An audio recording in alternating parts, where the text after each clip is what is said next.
Well, bears and shorts, people that are wanting the market to go down are not having a good day today. They're getting wrecked left and right. And I will say I'll never cheer for people to lose money, but the writing was on the wall. We talked about this many times. You don't bet against the market right now. You can, near the halving or post halving. That's typically historically when we get a drop. Right now, historically, we go on a run. And that's what the market is in fact doing.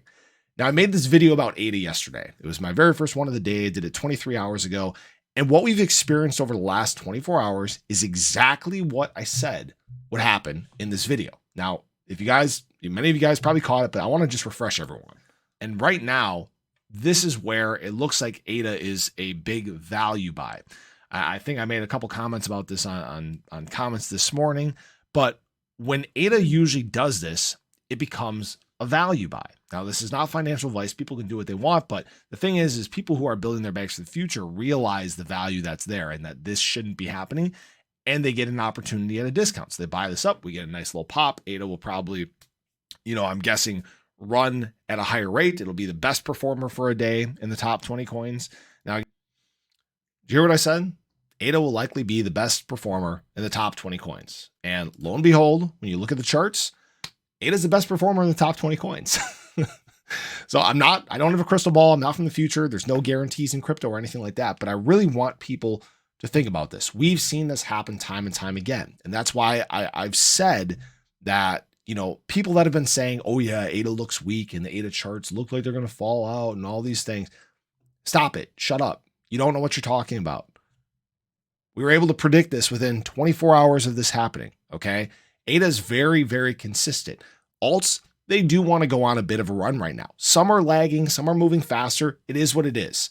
And capital is just, again, kind of matriculating around the space. Guess what? ADA got hit today. It got a nice pump. Now, I will say that we do need to see ADA break above 54 cents.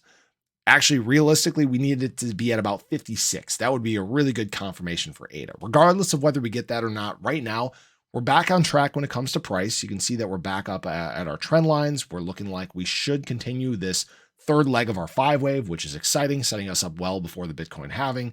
Right now, when it comes to the ADA BTC pairing, we're back above the 200-day, the 100-day moving averages. We're back up at the 50-day, or the 20-day, I'm sorry, back up at the 20-day, and we're back above our long-term trend line. So we're back on track in that regard. Right now, BTC is also setting itself up for this next leg. And hopefully, again, we get more liquidations to get us there. Now, if you guys haven't seen the Bitcoin liquidation chart, this is what we're trying to work our way through. A lot of these short positions, a BTC realistically could move from this range to about 47, 48K rather quickly. There's a lot of short positions to be closed in here, and it equates to 1.17 billion all the way up to 50K.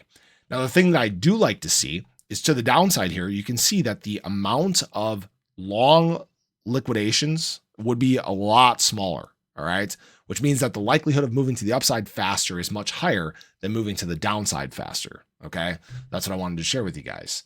Now, what I've seen on Twitter is some of these larger entities have talked about, oh yeah, are we beginning an early alt season? This is it, blah, blah, blah. I think we need to pump the brakes a little bit there. Okay. We're still early. We're still pre-halving. We're really seeing some of the early signs of institutional money playing a factor in the market. But we're still very early in this regard. It likely will not be until post-halving when we really get alts popping off. These runs right now are great. This is, again, historically what we see at this time. But those major gains usually come post-halving in actual alt season, okay? But I will say this. We're closing in on these things very, very quickly, all right? We're getting into midway through February. And the halving is in April. All right. With this play of institutional money, it wouldn't surprise me if we have actually a shorter term correction post halving than what we've seen before. Sometimes it's 1 month, sometimes it's 3 months. It wouldn't surprise me if it's a couple weeks to a month this time. Okay. As always, this is not financial advice. There's no guarantees, but the way things are playing out are really dictating the possibility of that blow off top, which would be super exciting for the market. That's why I've said this market cycle and next market cycle are likely the two most explosive we will see in crypto history. So it's nice to have everybody here. Hopefully you guys are all set, but have a great day. Show your love below. Let me know your thoughts. I'll catch you guys in the next one. Take care.